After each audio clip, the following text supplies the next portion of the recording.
Bon les gars, avant de commencer le sujet principal, il faut qu'on parle d'un truc. Hier, j'ai fait une vidéo Paris SG Actu, enfin une vidéo, où j'ai épluché quelques infos du Paris Saint-Germain, où vous avez aimé le concept, mais je suis pas en cam. Et apparemment, personne, beaucoup ont réclamé ma cam. Says, on veut voir ta gueule. Mais ma gueule, je pensais que vous intéressait pas du tout, les gars. Vous avez ma gueule. Bon, bah, promis, je continuerai à faire ce format-là. Mais je mettrai ma cam parce qu'il y a beaucoup de gens. Après, c'est peut-être normal, vous regardez une vidéo, vous n'avez pas envie que ça reste figé, mais vous auriez pu poser votre téléphone à côté, tu vois, en mode podcast. Mais je mettrai ma gueule. Hier, j'avoue, les gars, j'étais torse nul, j'étais en calbut, je me suis dit, je vais pas mettre ma cam, je vais juste mettre en podcast. Maintenant, vous avez un peu l'image, c'est horrible pour vous, je le conçois. Les gars, demain, avant de parler, promis, on va parler de Messi Neymar, promis, les gars.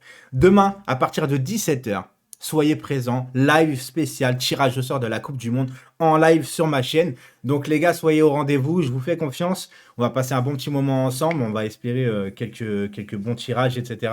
Donc, rappelez-vous, 17h demain, le live commence. Après, c'est le live, il est à 18h. Enfin, le live. Le tirage au sort est à 18h, les gars. Mais moi, j'arrive à 17h. Soyez là, soyez là. Si vous arrivez un peu après, c'est pas grave. Les gars, Messi, Neymar, vont-ils partir du Paris Saint-Germain? Alors, déjà, je vous pose déjà la question à vous. Mettez en commentaire. Est-ce que vous voulez que les deux partent du Paris Saint-Germain? Parce que c'est aussi une question, un débat. T'as vu, on ouvre le débat, tu vois. Ou peut-être un seul, ou pas les deux. Vous préférez que les deux restent. Moi, les gars, on va donner un peu notre avis. Neymar, on va passer sur le cas Neymar. Vous savez déjà tout ce que je pense de lui. Je pense que j'ai pas besoin de me répéter par rapport à tout ce qui me déplaît chez lui, malgré que c'est un excellent joueur. Enfin, c'était un excellent joueur. Je suis désolé de dire ça, mais je suis obligé de parler au passé. Bah oui, parce que maintenant, il met plus un pied devant l'autre, même s'il lui reste encore des qualités, c'est compliqué. Je pense que Neymar, le problème qu'il a eu au Paris Saint-Germain, c'est quand il est arrivé, bon, on lui a tout donné déjà, il s'est senti comme un roi.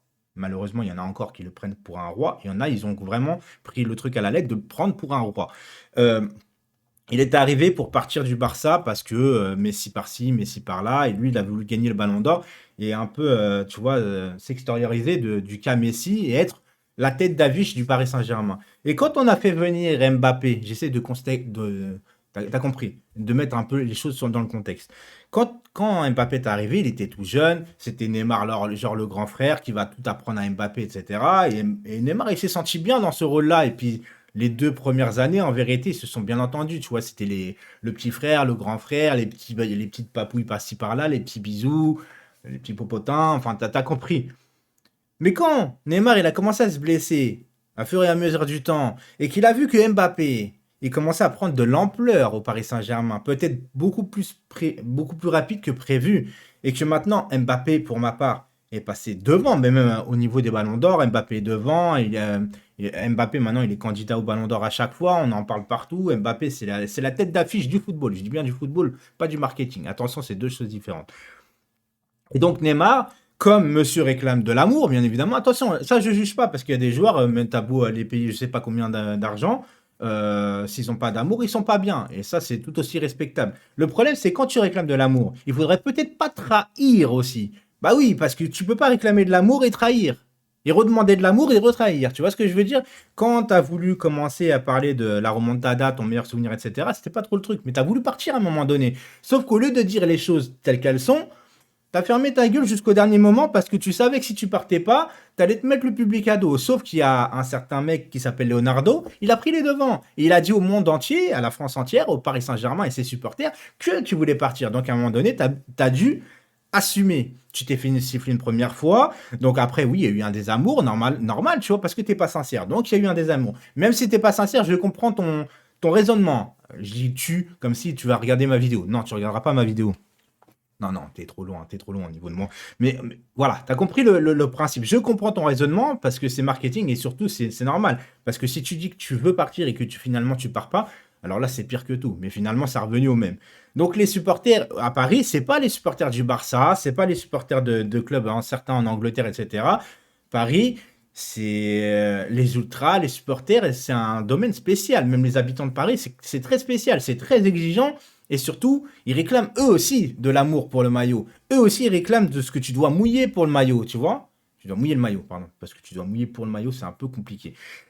T'as compris le concept. Donc à un moment donné, tu t'es remis en selle. Tu vois, t'as fait taire un peu tout le monde, etc. Tout le monde a commencé à revenir sur toi. T'as fait le final 8 où, certes, t'as pas mis de but, mais en tout cas, tu as fait une très bonne Ligue des Champions où tu nous as emmenés en finale avec d'autres, parce que Marquinhos, faut pas oublier non plus que lui a mis énormément de buts et que si Choupo-Moting n'était pas rentré contre l'Atalanta, on va pas en finale. Donc, faut remettre les choses à sa place. Faut dire que oui, tu as été très bon en finale 8, mais faut pas non plus oublier qu'à ce jour, ça fait plus de 10 matchs en Ligue des Champions que tu n'as pas marqué. Alors que tu t'appelles Neymar, tu étais soi-disant le troisième meilleur joueur du monde à l'époque où on t'a acheté. Donc c'est un peu compliqué. Et le fait de voir Mbappé monter, te dépasser, tu t'es dit, mais merde, en fait, j'y arriverai jamais. Et comme le mec, il est sensible, eh ben, je pense que ça l'a affecté plus qu'autre chose. Et patatras, c'est que maintenant, tu as vu, il y a un nouveau désamour pour toi et que tu ne peux pas y échapper, tout simplement. Ça, je fais un truc. Est-ce que je réclame pour autant le départ de Neymar? Oui. Oui, parce que Neymar, si je vous pose la question aujourd'hui, très, très sincèrement, les gars, je vous pose la question, même ceux qui aiment bien Neymar, ceux qui adorent Neymar, pas de problème. Je vous pose la question aujourd'hui. Attention, je pose la question aux supporters du PSG parce que tu peux aimer Neymar, venir sur ma vidéo et t'aimes pas forcément le PSG ou tu t'en fous. Donc tu pourrais pas répondre à cette question. Mais si je te dis aujourd'hui en 5 ans, est-ce que Neymar t'a donné satisfaction au Paris Saint-Germain? Est-ce que tu es satisfait? Est-ce que tu es content de son rendement au Paris Saint-Germain? Mais je parle pas de stats parce que ça sert à rien ça. Tu vois, tu peux mettre des quadruplés face à Sedan. Je respecte Sedan, mais tu as compris le principe. Donc, est-ce que tu es satisfait, oui ou non, du rendement de Neymar? À partir du moment où ceux qui me demandent non, ça fait 5 ans, ça fait beaucoup trop, ça doit partir. Comme dit Henri, quand t'es mauvais, tu pars. Quand tu fais pas ce qu'il faut, tu pars. Il y a qu'au PSG, tu restes même en faisant n'importe quoi. Ou au PSG, carrément, où on te prolonge quand t'es nul. Voilà, hein, Kurzawa. Donc, voilà, pour moi, Neymar doit partir. Mais maintenant, est-ce que je crois à un départ de Neymar? Eh ben, je me dis que Mbappé, attention, il a dû se détacher un petit peu de Neymar maintenant. Il doit être saoulé, Mbappé. Il doit être saoulé des passes droits des Sud-Américains, etc. Il doit être saoulé un peu du management du club. Et je pense que si tu veux retenir, si tu as une chance de retenir peut-être Mbappé, il va falloir vraiment lui prouver que dans les directions, ça va être très ferme. Et je pense qu'il verrait d'un bon oeil le départ de Neymar. Moi, je le pense. Tu vois? C'est normal. C'est tout à fait normal. Lui, il veut jouer avec des joueurs qui sont investis sur le terrain, mentalement, physiquement, qui sont professionnels. Tu vois? Professionnels. Neymar, il est plus professionnel, les gars. Et voilà, il est là, c'est un Brésilien. Un Brésilien, de toute façon, ils ont tous des carrières, pratiquement, à la généralité, ils ont tous des carrières courtes, les Brésiliens. Parce que c'est des fêtards, etc. Sauf qu'il y a des fêtards comme Ronaldinho, ils ont quand même remporté un ballon d'or avant de partir en cacahuète. Et ils nous ont fait rêver. Alors Neymar fait peut-être rêver la nouvelle génération de supporters par des roulettes, par des blablabli, blablablou. Mais moi, non, c'est pas mon cas, tu vois. Maintenant, c'est dommage parce que pour moi, Neymar est un réel gâchis. Un gros, gros, gros gâchis. Peut-être le plus gros gâchis des joueurs que j'ai connus.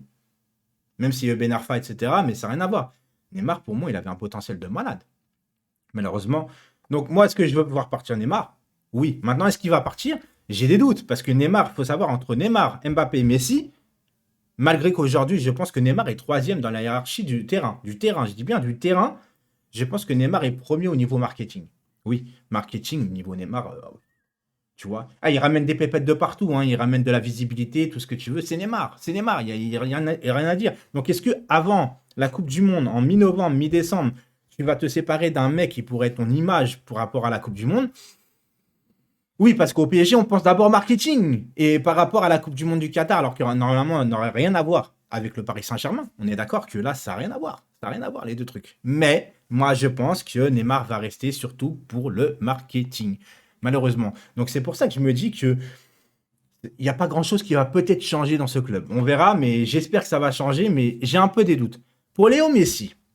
Alors, Léo Messi, il faut remettre les choses aussi dans son contexte. C'est-à-dire que le mec, il a passé toute sa vie dans un club, dans une ville.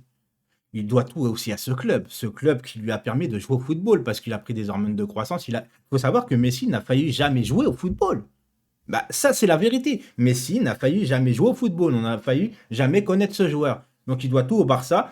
Et à 34 ans, faire un volte-face de partir alors qu'il n'a jamais quitté un club, etc., il faut s'adapter à la ville, aux habitants, au club, aux supporters, aux coéquipiers, au terrain, tout ce que tu veux, au climat, tout, tout, tout, tout. Et puis quand tu recrutes Léo Messi, déjà tu sais qu'il marche le mec. Moi j'entends des voix des supporters parisiens qui me disent ouais Messi il pourrait courir. Mais gros il l'a jamais fait, c'est pas maintenant qu'il va le faire à 34 ans. Il va te regarder, il va dire, mais tu sais qui je suis, j'ai 7 ballons d'or. Mais nous, les Parisiens, on s'en fout des 7 ballons d'or. Nous, on veut que ce soit un joueur correct au Paris Saint-Germain. Est-ce qu'il a fait ce qu'il faut? Pour moi, non. Mais est-ce que c'est le pire des joueurs? Je ne pense pas non plus. Parce que déjà, tu l'utilises mal, Léo Messi. Rappelez-vous, il est arrivé, déjà, tu le mettais à droite. Pour moi, c'est une grosse erreur. Léo Messi à droite à 34 ans, c'est une grosse erreur.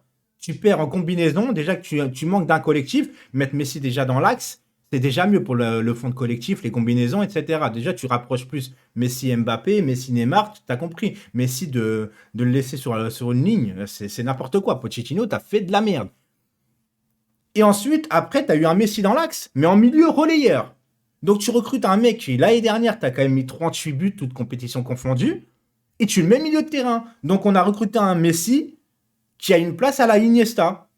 Mais c'est n'importe quoi. Donc, est-ce que moi je le garderai encore un an, mais mieux placé avec un nouvel entraîneur? Imagine Zidane arrive, je pense qu'il peut très bien utiliser Messi. De toute façon, tu peux pas faire partir les deux. J'y crois pas une seule seconde. Donc si je dois en garder un, moi je te jure que je garde Messi, parce qu'en plus Messi, il a une très bonne complémentarité. J'ai failli bugger avec ce mot. Il a une très bonne complémentarité avec un certain Kylian Mbappé. Ah bah Mbappé-Messi, moi je trouve que ça s'entend super bien. Parce que quand Messi est arrivé, on disait ouais, Neymar-Messi, ça va combiner de ouf comme à l'ancienne. J'ai pas vu des grosses combinaisons entre Messi et Neymar. J'ai surtout vu des grosses combinaisons entre Messi et Mbappé. C'est normal parce qu'ils sont plus proches. Donc moi les gars, je garde Messi. Et Mbappé, je fais tout pour le garder si jamais tu fais venir Zidane. Après, apparemment, on va aussi faire venir des Pogba, des Dembélé. Ça, c'est une autre histoire. J'ai fait une vidéo dessus. En tout cas, est-ce que tu peux aussi faire partir Messi tout en sachant que tu as encore une fois ta Coupe du Monde mi-novembre, mi-décembre? Je pense que malheureusement, si tu dois faire un choix, ils vont faire jarter Messi. Parce qu'eux, ils vont penser marketing. Et marketingment parlant, Neymar vend plus que Messi. Ça, les gars, vous allez peut-être me dire, mais t'es fou, c'est une certitude. Neymar, c'est une image de marque. C'est une société à part entière, les gars. Messi, c'est un peu le mec qui fait vibrer sur le terrain, mais t'as vu, c'est un peu, on dit souvent que c'est un autiste un peu doué au football, tu vois. C'est le mec, il va pas trop vers les autres, tu vois. C'est pas, il fait une pub pour les chips, d'accord, si tu veux, mais c'est pas un truc de ouf. Neymar, tu peux le voir partout. Le mec, il fait des films, il fait des apparitions dans des films, dans des pubs. Il est tout le temps en déplacement, il est sur Twitch, il fait du poker, il est sponsorisé par PokerStar. Donc en gros, les gars, c'est un truc de ouf. Donc est-ce que ils vont faire partir Neymar et Messi? Je n'y crois pas une seule seconde. Et moi, je crois même, les gars, honnêtement, qu'il n'y a aucun des deux qui va partir. Voilà. Moi, j'aimerais tout simplement pour faire une restructuration, parce qu'il faut savoir que si Mbappé part, on ne sait jamais. Là, apparemment, c'est bien parti pour qu'il prolonge, les gars. J'ai pas d'infos, mais de ce que j'entends et de ce que je vois, on est plus proche d'une prolongation au Paris Saint-Germain plutôt qu'un aller simple au Real Madrid. Donc, on verra, les gars. En tout cas, on sera toujours pour le Paris Saint-Germain, malgré que nous, les supporters, on souffre et on est pressé quand même de savoir l'année prochaine comment se va dérouler, surtout dans la direction. Et je vous donne encore une fois, les gars, rendez-vous demain à 17h pour le live pour la Coupe du Monde. Ciao tout le monde. Je dis ciao et j'ai pas appuyé. Ciao.